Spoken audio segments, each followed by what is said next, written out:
Wow. I said, well, we can't do that, but let's write a contract. Yeah. So they wrote something, and then said, meet us at the Bristol on Bardstown Road tonight, and we'll do it. And so Ron didn't do any of the negotiating. I did it all. Right. And Ron just said, whatever you want to do, man. Right, that sounds like you, man.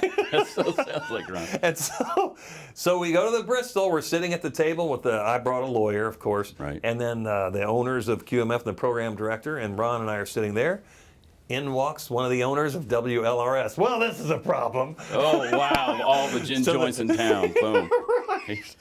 And the guy who owns QMF turns to the guy from LRS. He goes, I think you know Ron and Terry. And I'm sure he thought, uh-oh. Yeah. He goes and gets on the phone and goes, they're quitting. So then it got a little ugly there. We had to go to court the next day and Wow. fight for our right to party or whatever. But and it then all we went worked on the out. radio the next day and started the whole takeover thing. And it was funny. Yeah. And LRS treated us great. It's just money's money, and you're Right. young, It and was a you're decision. young, and you got a family to take care of, and you're greedy. Right. And whatever. There's that. Minor detail. And then to get to what you brought up, The mid-1980s. I did. I did a few years with Ron. We were wildly successful, but I was 28 years old, Yep. and I thought, you know what, it's time to grow up. I don't know why. I just and Yeah, some of the pictures I'll show here in a little while. Right. It's like, yeah, you were having some mud guy- wrestling with nuns. We're a getting guy who worked for WHAS said, I just knew him from other parts of Sure. like around town. He called me one day and he goes, hey, the afternoon show on HAS is coming open. If I were you, I would apply. Yeah. I was like, I could get a message. I'm not very smart, but that sounded to me like he was making a plea for me Yeah. on behalf of management, which apparently turned out to be true. So I wrote a letter, 84 reasons why you should hire Terry Meiners. And then I just great thought idea. up 84 things. Sent I'd it love over to there. see that list. And then when the guy hired me, we met, a few days later or whatever. He said, as soon as I opened that letter, he said, I knew I'd hire you. So I was like, okay, good. So I guess it made me stand out from other people. Sure.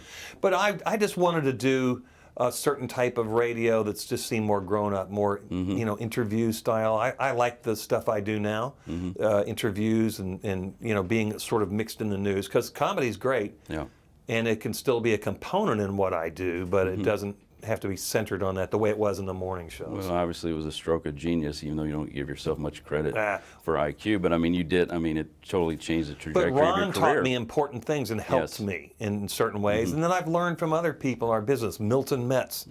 You learn from watching other people, and you learn how to handle interview segments and a good point. when to back it down and when to step away. And I've made mistakes many times where I've asked people things I was not properly prepared and didn't say the right thing. And also something else you do when you're young that you typically don't do when you're older is say stupid things. Right. You blurt things because you want to be funny. You think it's going to be funny to be sarcastic and just, throw some shot out there. Then as you grow a little bit in life, you go, oh, well, that person's story could be a little more cumbersome than I realized. Right. Maybe I'll ease into that thought. I've done 250 plus of these. You know the drill, bro. And I've learned something from every guest. No exactly- two are alike. Exactly right. No two interviews are alike. I bet this has never happened to you. Oh, I was geez. interviewing a guy on the radio one day, and he was like in a position over here, and I was able to see out the front window. While I was interviewing him about whatever he was talking about, his car was being towed away out on the street. And you kept it. I still needed it for 4 more minutes. You got to fill time, dude. Oh my God.